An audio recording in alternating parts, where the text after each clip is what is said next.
Hello, we are here today with somebody we recently met in New York on our fog lift experience there. At our happy hour was the first time. So coming to you live from New York here, that sounds kind of fun, is Ken DeStefano from upstate New York. Hi, Ken. Well, semi-upstate. Yeah. We were just talking about that. Yeah. Good morning, Sarah. Good morning, Louise. Really, it was fantastic to meet you in that Fog Lift event. That was an incredible weekend. It It really really, was. really was. It's Mm, weeks later and still thinking about it. It was just, unlike you, I'm fairly new to the being involved in the community and everything. And it was just Friday night when we first met, that was sensory overload. And then yeah. Saturday, there was more sensory overload. And then Sunday, I felt like my head was going to explode. All good, amazing people, interesting conversations. Sincerity of everybody in the room was amazing, but it Mhm. was an amazing weekend. It was also really our first time Yes. in a group like that. We're in the communities because we have a Yeah. podcast, but we haven't been in person like that. So we were all newbies at that. And we went through the same sensory overload, all of it. Like how Hmm. you're talking about, that was us too. We're not so far into this that it was I'm new. not sure how you want to structure this, but just talking about Yeah, that just quickly. oh Fr yeah, go ahead. Friday night was amazing. It was, the happy hour you guys sponsored. And then Saturday I had some things to do with the group, and I was seriously considering not going. Oh, Just because it was so much, all good, but like my brain was just going, yeah. going, going. Like, I don't know if I can do this 2 days ago in a row. Then I went to second day, and it was also, I'm glad I did because it was great, but it was really just a very, very interesting. We did have So, someone that he he's possibly going to come on the podcast at some point, and he lives in New York, and he came, and he was so overwhelmed at the happy yeah. hour. He talked to me about it, and he's like, I have to go, and then we didn't see him again, nor have we heard from him, I think. But It's a lot. I mean, Sarah and I, at first, you're thinking, oh, we're going to go back and hang out and do this. That. We just flatlined. You just have to lay there and absorb your feelings and everything by meeting the adoptee community. That's why the podcast is important and Yeah. people hearing your story, right? So Yeah. getting to your story. All right. yeah, So, so tell us Tell us. origin story. well, I'm a domestic adoptee, 1969, right around when a lot of people that Mhm. whose voices we seem to be hearing now were adopted, give or take a couple years. Um, Birthmother down the shore, Jersey Shore. Um, Tough situation. Decided to give me up for adoption. Got adopted. I think I was in the hospital for 1.5 to 2 weeks because she was having trouble signing the papers. How And old then was she? Was she young? she was young, 20-ish. Hmm. Um, had trouble signing the papers. I got adopted by a family that had a biological son and daughter, 4 and 5 years older than me. And they were great, loving people. They treated me well. Everybody welcomed me. It was, as good as you could possibly expect. I've heard some other podcasts, and what I say, I think, is a version of what a lot of them say is the best and almost worst thing I could say is the same thing. They treated Mhm. me exactly like every other, like their Yeah. biological children, because from their point of view, I was just exactly like them. Um, and that was how loving they were. But I think they didn't realize that there were things happening inside of me that weren't the same as them, which we all struggle with. Yeah. So I'm pretty And good, you knew you were adopted? Were they open about it? very open, always talked about it. From an early age, as far as I can remember, I Mhm. knew about it. It was looking back, I realized it was part of my mental processing a lot earlier than I thought. Um, I'll tell a story that, you know, famously was told to me because I obviously can't remember, but from the earliest earliest days, I made up a story that my birth mother was a crossing guard, school crossing Oh, guard, I'm because sorry, that just made my yeah, oh. son used to play dress up as a crossing guard when he was Yeah, it's like like three it's 3 years power. old. But Yeah. And It's a big it's, authority for a young one. it is, and it's, well, It is. she couldn't take care of me because she had to, and that's what I say. She couldn't take care of me because she had to take the kids to and Oh, from school. Aw. oh, So come that's, I on. ended up being adopted. And it's, it was God. interesting. So I've always kind of, like, I was already happy. I was always loved, and none of that. And I grew up with to high school, I was, moderate. I was pretty successful. Like, I did what you had to do. I was what you would call a pleaser. I colored well within inside the lines to the best of Mhm. my ability, and pretty much went through life on the surface looking like it was supposed to go. And then probably about 7 or 8 years ago, the itch started getting stronger and stronger. Just what exactly is going on here? Yeah. What And prompted that? Big, something that I've heard, yeah, go ahead. the itch started a little bit, and I've heard other adoptees talk about this with the birth of my children, Mm-hmm. looking in eyes and really seeing for the first time something you've never seen. And it was really odd because you never realized that other people saw it with their children and with Right. their family members. So that was normal for them. But this was the first time I'd ever experienced it. And that was very unique. And it just got bigger and bigger. Mm. And then I'm 54. I honestly think that life just slowed down a little. I wasn't terrified about the mortgage. I wasn't terrified about not having a job. My kids were a little older, so I wasn't, you know, 365, 24/7, getting them places, helping them with this. And just, for the first time around, mid Your to late brain. 40s,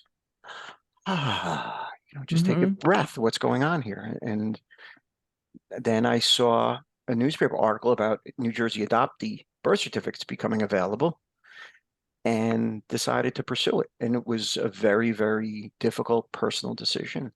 I have a And question, not to interrupt, but in thinking what you're talking about, I feel very connected to your story because I sort of have the same story. Older brother, not adopted, loving family, kind of jogging along in life, bumping along with, but I had a lot of internal turmoil, relationships, things like that. Did those things, how were your things that you came up against until you came to this conclusion about 7 years ago? Does that make sense? it absolutely makes sense. And they were things I didn't come up against anything, Hmm. or so I thought. Right. But now I look back and I can um, re-understand what was happening at the time.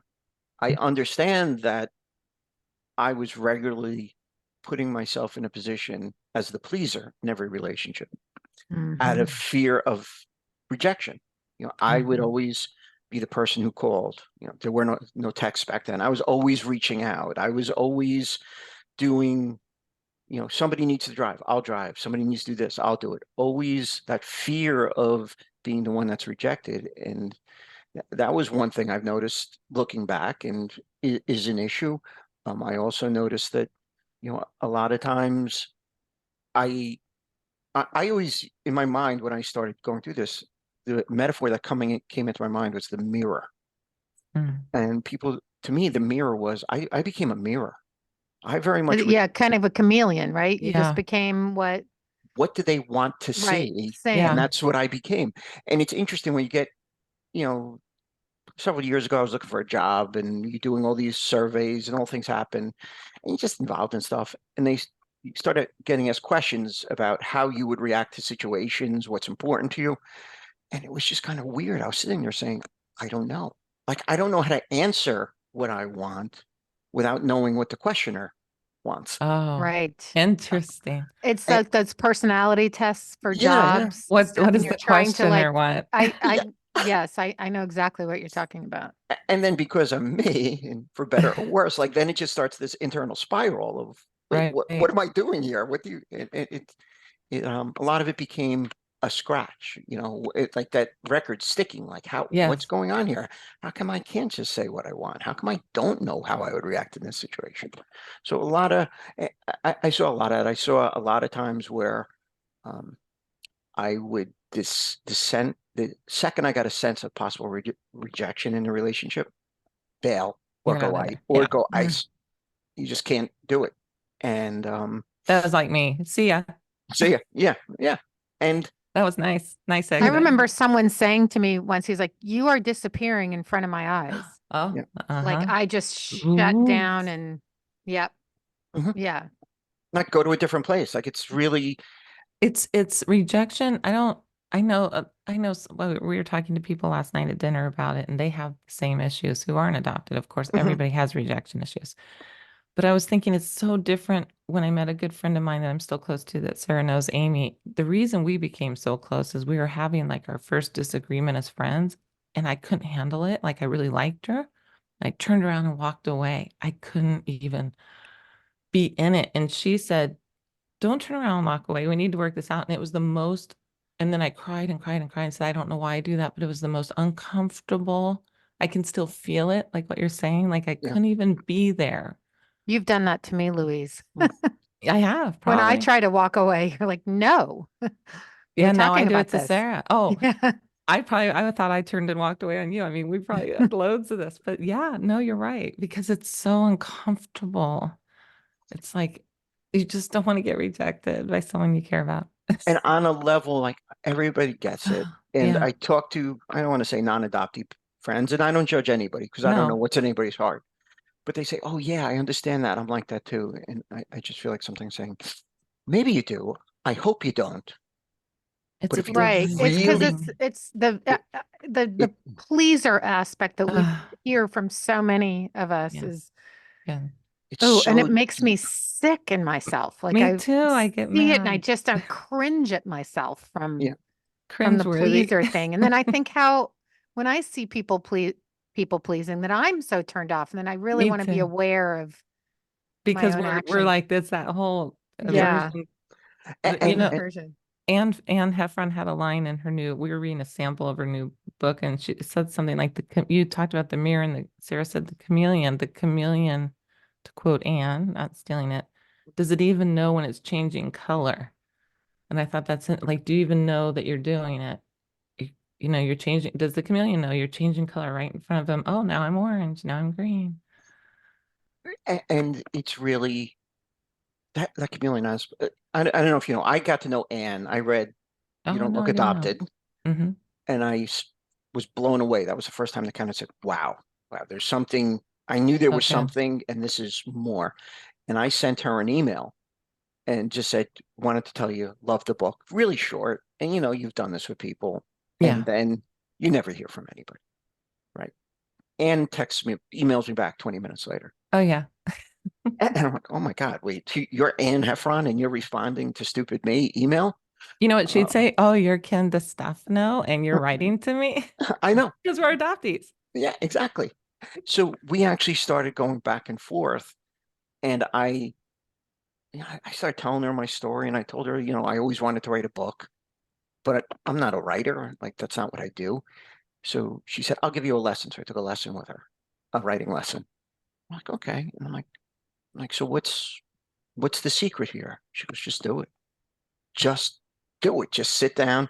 So that's how I ended up writing my book. Just like Oh, that's she ended good. up just kind of pushing me, and I wrote it. And unlike a lot of what you probably see, it's not a memoir, it's a novel, but it has to deal Mhm. with a lot of adoption issues. But a lot of this stuff, I don't want to talk too much, but there's one particular scene where a character in the book is talking about he's in a group setting and trying to figure out what every person in the group wants from him. And that's exactly like the experience we're talking about here. Yeah. What do you want? You need me to be this, you need me to be that. I'll be whatever you need to be. And And So how do you deal with that now? Yeah. Like now that you're aware. it's not as well as I'd like. But it's what's interesting is now that I know, like, I'm familiar with CBT, and I understand that certain situations happen, and everybody's mind when things happen goes to a certain place. So what I try and do, and I'm not as terribly successful at it, hopefully I'll get better, is when I see some of these dynamics, just slow myself down. Wait, is your reaction because you have these wounds? So you're like like the water trickling has this path, so it always goes that direction. Or are you intentionally making that decision? So I try and be more self-aware about that happening, and sometimes I see it. And, sometimes when I'm blessed enough to see it, which is a fraction, and then there's a smaller fraction where I can motivate the courage or the strength to do something about it. But, it's a process. So jumping back to when you had your hit, you had that itch, as you referred to it. What happened? What did you do? You got your New Jersey birth certificate? Yes, I got it. I looked at it, and then I'll tell you, going back to a little bit what we were just talking about, to me, my life has always been, okay, you're here, the next step is this. Just do it, because that's the path. That's, I went to college. Why'd I go to college? Because when you graduate law school, when you go to college, when you do this, like there's just all these steps that happen almost instinctively or reflexively. That was the first time in my life I got the birth certificate, and I said, what's going to happen next is not going to be just because this is what happens next. Like, I slowed myself down and said, do I want to do the search? Because it's a very momentous thing. Once you decide to do that, your life is never the same. Never. And then once you do the search, you will locate the name. Do you want to contact the person? Well, anybody watching a movie, which is, what a lot of, or reading a book says, oh, the next thing that happens is you get the name, you contact the person. I made myself slow down and said, okay, you have the name. Do you want to contact this person? Because again, your life is never going to be the same once you do it. And I think that's one thing that I'm kind of proud that I was able to do. I probably ended up doing everything I would have done if I just followed the path, but every decision was a conscious decision that this is the next step I want to take. Yeah. And not just rush through with intent. Yeah, that's a good way of putting it. Yes, with intent. Yeah, a lot of people get into reunion, including myself. You're very rushed into it, and it's very like overwhelming, and you're not. I mean, the intent part is, kind of the maturity part of it. Yeah, and I am, a little older than a lot of people, and I think that was A little it. younger than me. Oh, And but but you see that, and looking at my past and understanding the way I was wired, being a pleaser, being a next stepper, I want to try and slow down a little bit. And it's been a good experience. And we'll talk more about that. But I just want to quickly on the mirror thing we were talking about and our dynamics. One of the things that I also noticed in doing this, and I don't know if you've ever noticed this, is you do that with groups of people. And that's your natural reaction. That's your natural method. But after a certain point, it goes through cycles where it becomes exhausting. Because and then you start resenting the person because you're trying to make them happy, and you put it on them. When a lot of times it's not on them. They'd be fine if you just did what you want. But you're putting it on them, and now because you're always trying to please them, you start resenting them for making you do things you didn't want to do, even though they're not trying to make you do Did you things speak to my ex-husband before this? Oh no, I'm sorry. it's like being born a codependent. Yes. rather than becoming a codependent, you're born one. You have to ease your way out in a of it. way, or the relinquishment kind of causes a codependent, like a natural codependency or something. It does. And I found that not just in personal relationships, but in employment relationships. Every Same. kind. And it just exhausts you. I'm like, listen, I can't deal with this anymore because, okay, I'm throwing this ball up and around, then I'm throwing this ball up, and then now I got three, now I got four. All of a sudden I have 17 balls up in the air, and they're all coming together. I can't figure out how I'm supposed to be, and I'm just exhausted. So I decide to go move on, and that's kind of a weird. It's a good conversation. This is all very ringing true. So then I did go through all the steps. Eventually found the name. Google's great. Very strange how it came to be, and reached out to my birth mother. I was able to. Was she in? By the way, I meant to ask, where did you grow up? Like, you were adopted in New Jersey. Were you stay in New Jersey? Were you taken to New York, or? She was born Jersey Shore, Neptune, New Jersey area. I was born if people who know, I was raised in Bergen County, which is northern New Jersey, which is a suburb of New York City. Okay. And that's where I was raised. And now actually where I live upstate New York, the county is adjacent to Bergen County, but on the New York side of the border. So I'm about 50 miles from where I grew up. And And was was she still in New Jersey? She was. She had moved many, many places, but was back and gave her the call. And then things started to happen. and how So was that? you Like, cold yeah. called her? Yes. Yes. She must have been shocked. Okay, put your coffee down. What happened? Like this is, as adoptees know, as you probably know, this is one of the hardest things to do and then to figure out how to do. Yeah. So I got her number, and actually for me, weird it is, I got all the information, but like to get the phone number, you got to pay the extra $25 for the extra good search. A lot of discussions about paying that $25 until someone, like, I banged my head and said, wait, what are you kidding? $25? It's nothing. Um, so I It's the got the principle of the thing. right. It's the principle. I used to be able It's to just like call how information. Yeah, like come ridiculous. on, $25.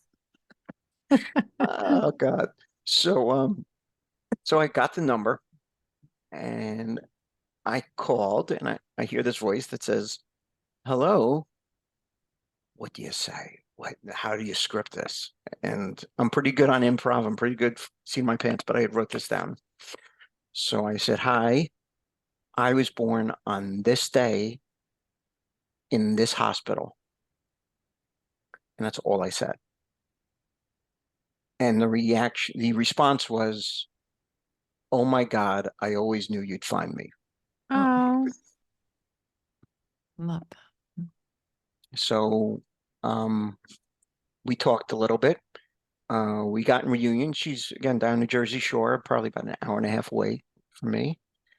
And I have a sister that's 2 years younger than me, a brother that's 4 years younger than me, and another sister that's 2 years younger than me, all by her. and were Um, they, they're did all they her. know about you? Yes, yes. Oh, they knew about you. And they would talk about me. Mm. And again, not to bring it back, but in the book, like the book's fictional, but in the book, Mm-hmm. there's scenes where the family jokes about baby X.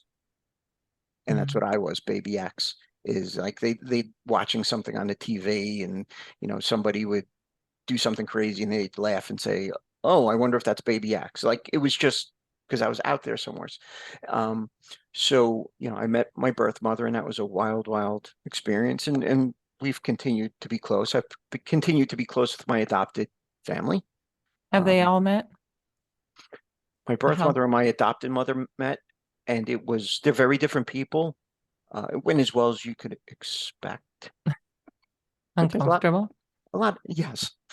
It it it was a like a 60-minute dinner that, according to Einstein's theory of relativity, lasted about 18 hours. I mean, it was just like, when you have the flu and you can hear Yes. the clock every time it ticks a second and your body jumps because that's Yeah. what it felt like.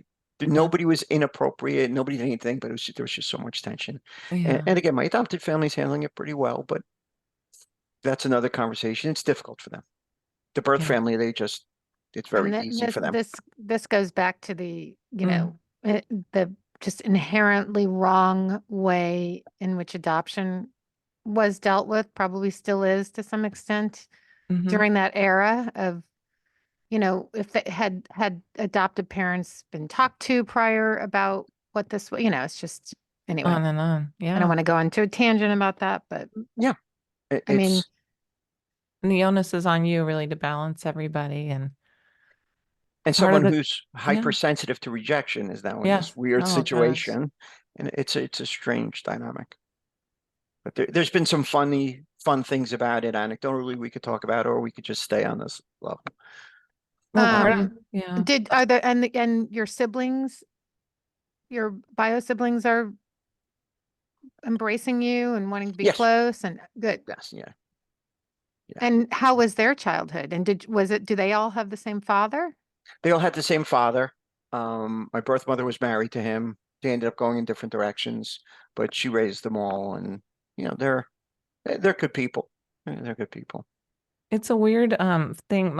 I went with my cousin, my biological cousin Wendy, on a little trip, and she's the youngest who she always knew my name because they always talked about me, which is a weird thing to think throughout your life. Someone's talking about you at holidays and all this. And then we were sitting there one day and she said, it's so weird to be next to you sometimes because you're always just this name. And she was younger, like, oh yeah, that person. Like she didn't really, you know what I mean? And she's like, now you're here. It's so weird. And I think about your mom telling them and then they'd always talk about you. Such a That was my loss. scenario too with my Mhm. birth mother and Right. siblings. Right. Did you have a name on your birth certificate or were you baby X? Or you did have a No, name? I have a name. Yeah, Care to share? I'd rather not. Not even the Okay. first name? John. John. Okay. Oh, John. Okay. Yeah. Yeah. From What I John will, to Ken. yes. What's interesting also is in New Jersey, when you get the original birth certificate, there's a cover letter, Oh, kind of saying, here it is, you're getting it. And then records that way were done a certain way. So they explain what some of the fields might mean. yeah. And one of the things which my son loves, because we watch Game of Thrones together, is it says under father's name, it Oh, may yeah. it may say bastard. So And you're John Snow. that's right. I'm John. So yeah, I'm John Snow. So my son just loves calling me the bastard. So, I mean, really, bastard. It's like, hello. Okay. That's a little bit what riveting. did you find out anything about your father? Yeah, that's A little bit. That didn't go as successfully. I mean, you're being very, very evasive here, Yes, Ken. I If you am. don't want to tell us, you can, No, these are the I, questions we. yeah, I'm sorry. Yeah, I don't want to discuss it. I he, I got some pretty good leads as to who he is, and found out quite a bit about him. Um, Reached out by phone, and the way the phone call went, he made very clear that, oh no, you got the wrong person. Oh, gosh. Yeah, I take it you haven't done any DNA. I have done DNA, and it's the right person. It's the right person. I have, maybe Do you our have siblings through him? Oh, Not that I know of. But you know what's really weird, and I am being evasive, but I'll tell you, very little of my energy has gone towards that. For some reason, it's just not something that at this I point think that's really, normal. I think it it's doesn't normal. burn in me. The way the maternal was. Maybe that is because I'm a guy. And maybe in 10 years I'll come out of another fog and realize that I was just in denial about that. I think But it's It is steps, right? peeling back the layers, It's isn't it? peeling. Yeah. I'm just dealing with that part of my thing, and I've known my biological mom's side for years, and now I'm just tackling that, but I knew who they were, so it's that weird. yeah, If you have times for everything, and when you're really willing to look at it, and then we can't help the personalities of some of the people involved too, right? yeah, We're, absolutely. I'm curious. I take it they weren't really in a relationship by maybe his reaction. That is, they were friends. They were Oh, regular friends, yada, yada, yada. yeah. And then he went off to college. And that was Sarah kind was of, gonna make the same joke I was. We what know is that? those friends. I don't know. Made me laugh. I see her about this one. I'm like, I bet we have the same joke brewing in our head. Ken isn't receptive to my jokes, it would appear. I am. I'm very receptive. Yes. I was I like to thinking, lighten oh, things up, not have just weave in the story with some she wasn't gonna say it. And I levity. was like, Well, we know we have had those friends. Oh, we just hang out. Yeah. We were young once, That's Ken. right. We were all young. Yes, we were. And there's no shame in it. That's the No, there thing. isn't. That's what Thank you. there's just this why, that there's no shame. People have urges. That's the way life is. Why is there such a punishment for it? It's just still it's currently going on in our It's society. Just still like so stay out of my messed. business, friends. Anyway. And listen, That'll be our next t-shirt. it was 54 years ago. I mean, Jesus, really? And, I would just say in his defense, maybe it's something that he's not really comfortable his family knowing about. And Right. and I don't want to, Was he aware of did she tell him back then about you, or did he go off to college? And in my father's case, He had no clue and he died No, never I didn't knowing. know. I don't Mhm. think he, Um, I don't think he knew. yeah. My Because my probably dad like a lot of knew. women didn't tell Yeah. the guys back then. Again, shame and Shame. embarrassment and And they're so young. I mean, you think about it, like my dad knew, but he didn't check back in about it because she handled it's like, okay, you're 20. I mean, but then you think, okay, 20-year-old male brain is the whole thing. mm-hmm. It's almost an Yeah. oxymoron. Yeah. Yeah, exactly. Until they're about 26, probably. And then, Oh, oh, wait a minute. wait, Did they all I do something a few years ago? And not to Did I mention, create something? you can appreciate this. Your younger listeners might not, making a phone call from 3 hours away or 6 hours away was very different than it is now. Boy, it Yeah, was it could have long been your whole distance. paycheck. Exactly.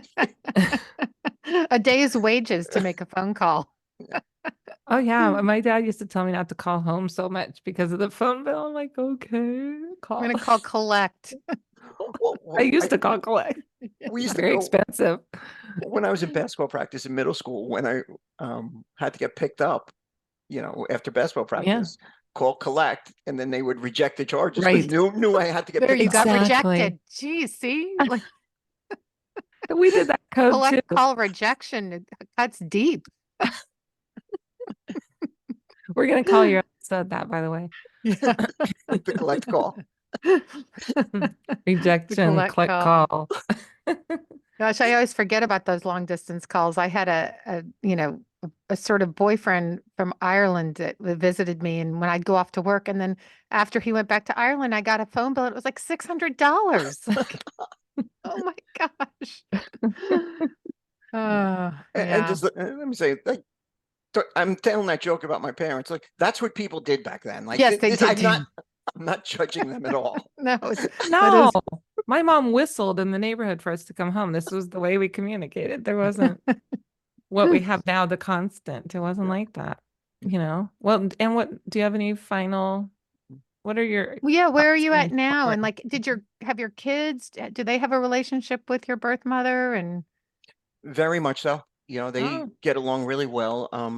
One of the things that I talk about a lot is that, my mind, I don't, it's interesting to find people that think like you. As adoptees, we very hmm much talk about people that look like you and don't look like you and all this, but in my mind, I think maybe is a little weird. I don't know. Maybe you all are, but there's a unique way of looking at the world that I kind of have, I think. And my kids have it. mm, And it's interesting when I met my birth family, they see a lot of it the same way. And it's just quirk. It's not better. It's not worse. But I was talking to someone recently and it's like it's weird growing up that I would see a situation, my adopted family would see a situation, and it was like we were looking at two different things because the way oh, I would view it and the way they would view it, for sure. raised in the well, same house. Moses Pharaoh says like we were, square pegs trying to fit in round holes. That's Yeah. Mm, even no matter how great the situation was, you're not, You're you fit transplanting this elsewhere. person. Yeah. Yeah. And I know you're trying to wrap up, but I actually had a conversation recently about, and I wonder, like, as adoptees, the moment we're taken into an adopted family, something on the pre-rational brain Yeah. realizes that something's not adding up. Yeah. hmm So we're trying to solve a puzzle from the moment we go there. Yeah, your And, brain's constantly shifting. That and hence we become codependent.